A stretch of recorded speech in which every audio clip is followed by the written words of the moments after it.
Okay, good afternoon. I'm going to do part three, which is the conclusion of the screenplay and Expulsion. And I'll just start by just visiting a couple of pictures first.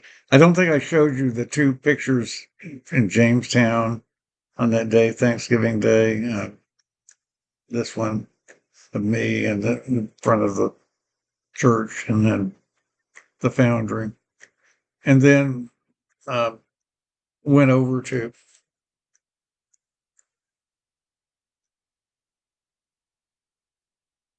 this is where my father picked me up, remember? And we're going to read that scene in just a minute where I got the bad news. Right here, turning that corner. And that's the house, the garage, two-story garage in front. And that's the porch. There was a big backyard. This is kind of a floor plan for the house. Um, and you can see my bedroom was here, and my parents, for all the years I was a child, was here about 40 feet away, and the living room was kind of separated, another part of the house. The house was kind of in sections, the kitchen and the porch. Um, that's the rec room, which was paneled. Remember that Earl helped my father panel this in 1950, and that was the record player I had for. That was the second one I had, the Voice of Music, and I had that for a long time.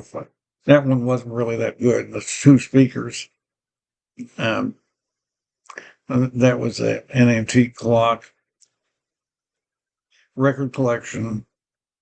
That's me at the piano as a boy. And so let's. I also wanted to just remind you that the playlist on my YouTube channel has the Do Ask Do Tell show, which is the latest. The last four I the last four videos I added there are scenes of my walking back and forth around William and Mary, um, particularly walking to the dorm, walking to Wren Hall after getting the note in the door. And there's other stuff on that channel where I've broken it up into the the original idea for a series, chapters 1, 2, and 4, and then the stuff later on, my second coming, the stuff about my life in New York, the different ways we could do a series. But anyway, the last four videos on here are going to be interesting with respect to this particular short. And so now let's get back to the actual screenplay. And we'll start on page 25 where we left off. Monday, November 27th. Bill sits on a lower bunk reading Eric Fromm's essay, The Art of Loving, from his English course anthology, poses over words like symbiosis, which has to do with upward affiliation and thronery. Bill briefly looks back at the other content in the book, including the Connell story, The Most Dangerous Game, the T.S. Eliot's The Love Song of G. Alfred Prufrock. Here's a distant telephone ring. That's down the hall in the dorm, because there was just one phone in the dorm. The door opens and a dorm counselor appears, almost blocking the space. Bill, Belitza, you have a call, not collect. As Bill leaves the room, he suddenly notices Silas's clock, radio, and other stuff are now gone.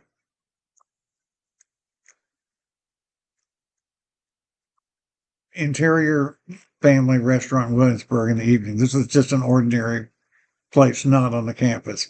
Bill enjoys the spaghetti and meatball platter with his parents and a dinner a bit east of the campus. Both Bill and Jack wear bright shirts. I found this note on the door Friday night about the medications. In other words, I pull out the note and show it to them. Bill pulls out the handwritten note from his pocket, puts it on the dinner table like a playing card. And I carried a couple of the med bottles to me to show, and he was satisfied. And yes, let's say the honor code respected there's more.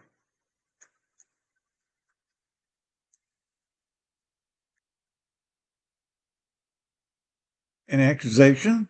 You finally dated and got confused or bedazzled? Let's say the dean said not to worry. So maybe it's about sloppiness. Like tucking in my shirt tail, in a way, you could say that. You need to be leveling with us, Bill. You've made a mistake. Um, it seems as though Silas is moving out little by little. I first thought he would take the Thanksgiving weekend back home in Roanoke. Not quite. Interior Williamsburg Inn bedroom at night. Jack and Margaret. So Bill, I spend the Monday night, I still spend in the dorm room by myself in the lower bunk. Jack and Margaret check into the luxury room with two queen-size beds. Who made these reservations? William and Mary, the dean. They took care of the check. I just didn't want to take Bill to dinner here this time. They're messing with us in the head. Jack opens up his luggage and picks out a white dress shirt for the business day to come. Not going to wear an ethnic shirt. Interior William and Mary Rogers Lecture Hall Chemistry Morgan. And that would be, I think that's still up. That would be right here. It's now Chancellor's Hall, and there's Wren Building, and here's Brown Hall that we reviewed.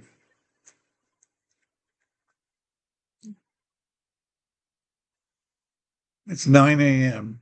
and I'm going to classes, and my parents will simultaneously be meeting with the dean. So this is approaching a very critical time.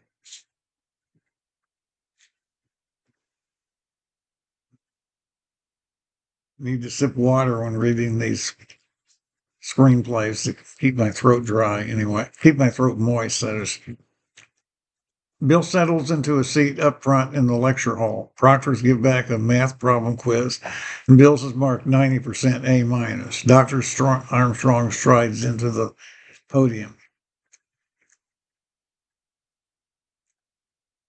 I said one time in the lab, they let people in from the post office door to interact. There's a slight collective chuckle and a couple of gags from the students in the lecture hall. That refers to letting you into the lab this afternoon. Some of you hum too much music, like Brahms. I'll give back the lab exams this afternoon, and some of the results are disappointing. So I was expecting to get a lab exam back, and I knew I hadn't done that well enough. Will I ever get that exam back and ever find out how I did? Interior exterior Wren building morning. Cut to, because this is simultaneously. Jack and Margaret park and walk on a path parallel to the front of the building and then enter through the front door and immediately encounter the receptionist.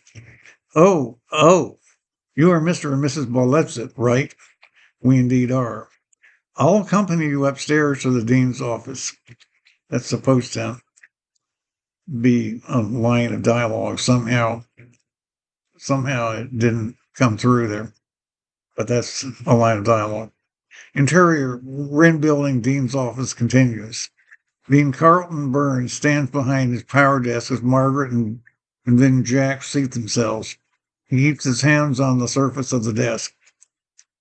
Thank you for showing today on such short notice. We drove 300 miles out of our way. Look, this issue with Bill sounds like one of three things. Well, I'll make it simple. Toward the end of the interview Friday, your son labeled himself as a latent homosexual. Jack nods, but Margaret jolts back.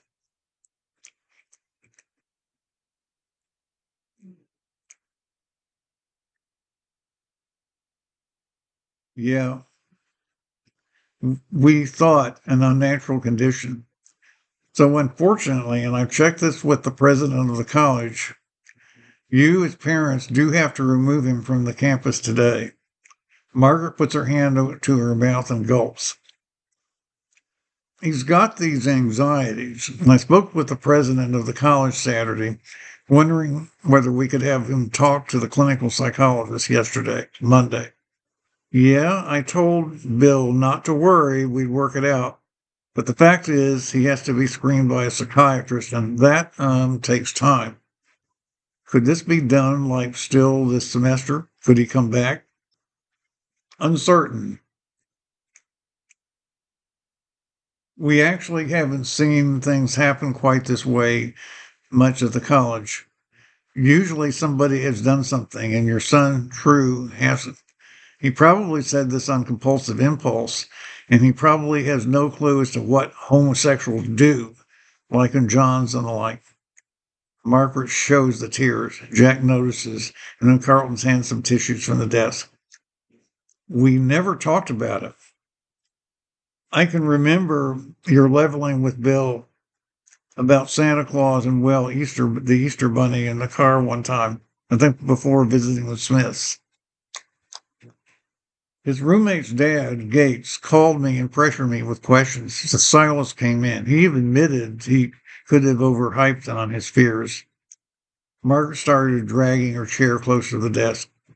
You know, in a dorm whose 18-year-olds, these are 18-year-olds, they need to be able to grow up believing that they will be able to marry and raise families, and wondering if someone in the intimate space of a dorm is scoping them can be an unwelcome impediment, or at least a distraction. You know, I escaped both wars. I went to Berkeley just after World War I. Was too old for the next one.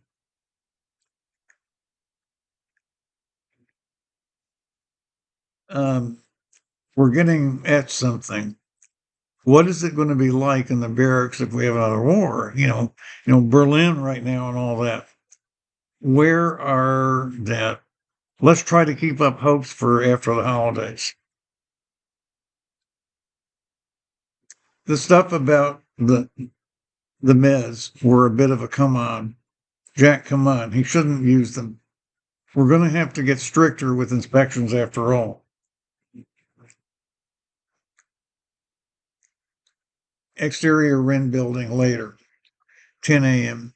Mark and Jack walk out of the Wren building toward the car. Cut to Bill leaving class in Rogers Hall. Bill sees a male cardinal on the walk and then a mockingbird chirping in the trees en route. Cut back. Let's not talk about this outside the building when Bill comes. Sounds prudent.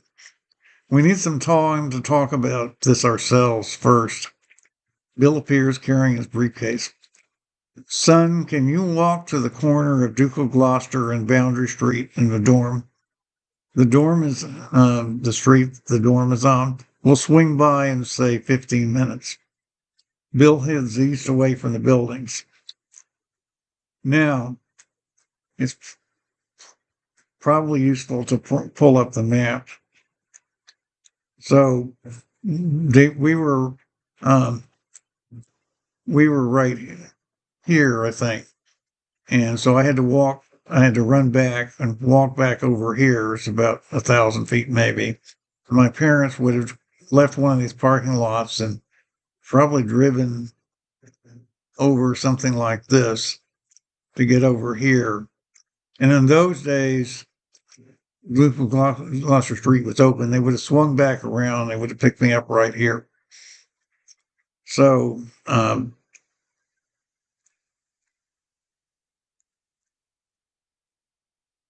Jack drives with Margaret in the passenger side. Jack backs out of the parking lot onto Williamsburg Street. What do we do now? He had only the chemistry scholarship. The only thing he had ever really earned, except $2 for accompanying on piano once. Maybe it's not lost. Sounds like wishful thinking. Those psychiatrists will keep you depending on them. Look, he really wasn't quite honest with us last night at dinner. Yeah, well, he quibbled. The car is past the dorm and is turning on west onto Duke of Gloucester Street. Show Bill crossing Boundary Street as an intercut.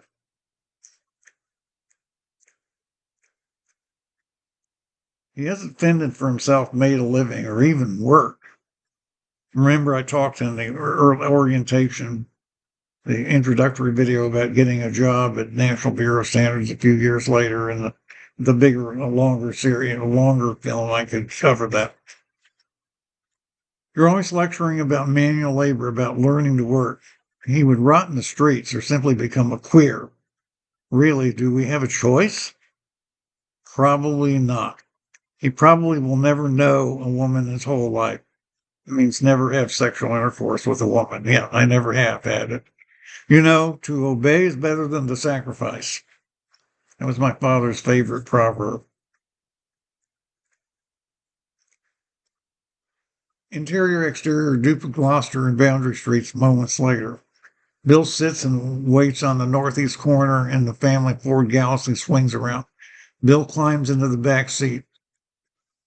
Okay, Bill, this is going to come as a blow to you, but we have to take you out of school. Those were my father's exact words. I still remember them to this day. The dean said I wouldn't have to leave school. He broke his promise. Oh, welcome to the real world, son. Interior Brown Hall, second floor later. Bill and Father Jack carry a mattress down a staircase which turns. Jack stops and points to a viscous spot on the mattress. See, here's the proof that you aren't a homosexual. As they reach the first floor, John approaches. What in the world? I have to leave school. I'm going to have to write you a letter. Oh, I get it. I knew when I first heard you play the scale theme of your sonata. It, it wasn't like Brahms. John scurries away out through the porch.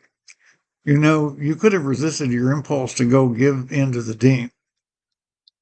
Interior commercial cafeteria, off campus day. Bill and his parents go through us the serving line. Bill gets roast beef. Maybe we can settle this today like a hospital here or like Eastern State. Interior Wren building, dean's office later. It's 1 p.m. Bill and his parents sit in the final meeting with the dean. Maybe I could be interviewed over at Eastern State and get a clearance to stay.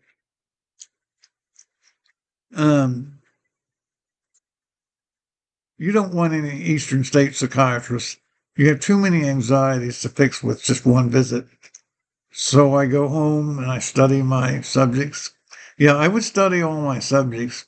I won't give up on the semester. I hope the shrinks don't hold on to you to line up their own pockets. Well, that's what they do. We all know that. Interior, exterior, Ford Galaxy on Virginia highways afternoon.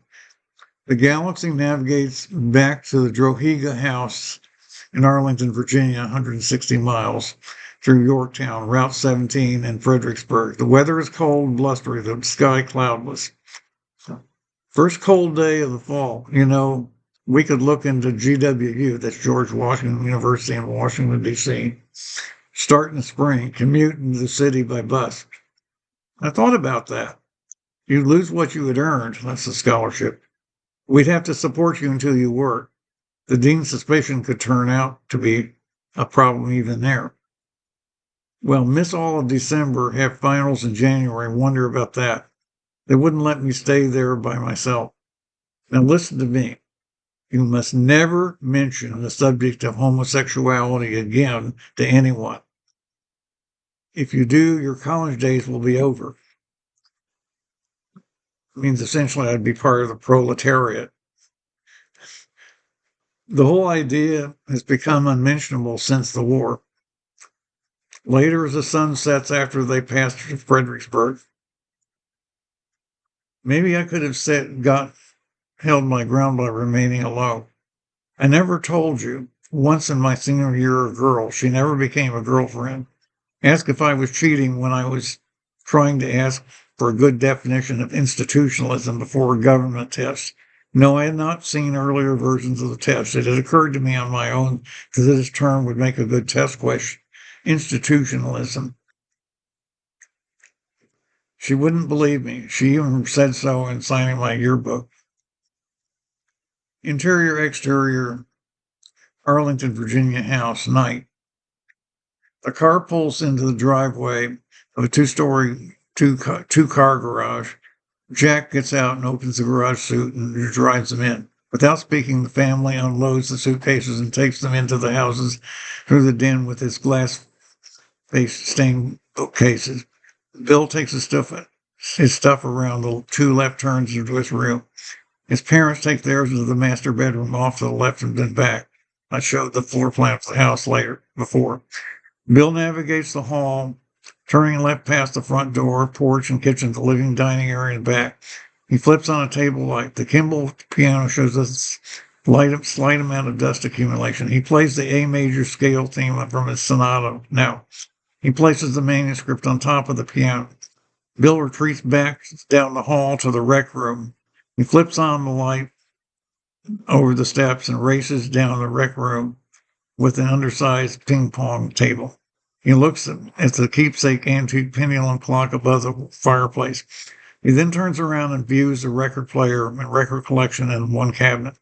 Near the phonograph, there are framed pictures of himself with other students on top of Mount Washington, of the same teams in this rec room having dinner, of the First Baptist Church of Washington, D.C., and his baptism there.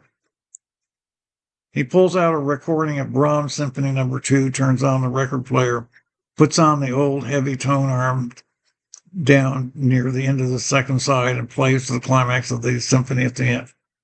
And then during the closing credits, you show, and I'll just let them display for a minute, what happens to me, how I managed to to work my way through this. I wind up institutionalized for a while, and then I wind up working for a while. But I would graduate as an undergraduate at GW in January '66, and then about more than 30 years later, in fact, 40 years, 45 years later, we'd be celebrating the end of Don't Ask, Don't Tell, which might be at risk now because of Peter Hegseth's recent comments and this possible defense secretary appointment. But so that's the end of the script. We think it would run about 30 minutes plus credit.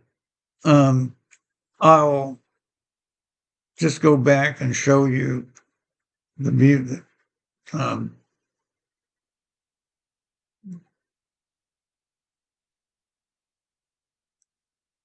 Well, I can't actually. The music by me. Yeah, this is the little scale theme.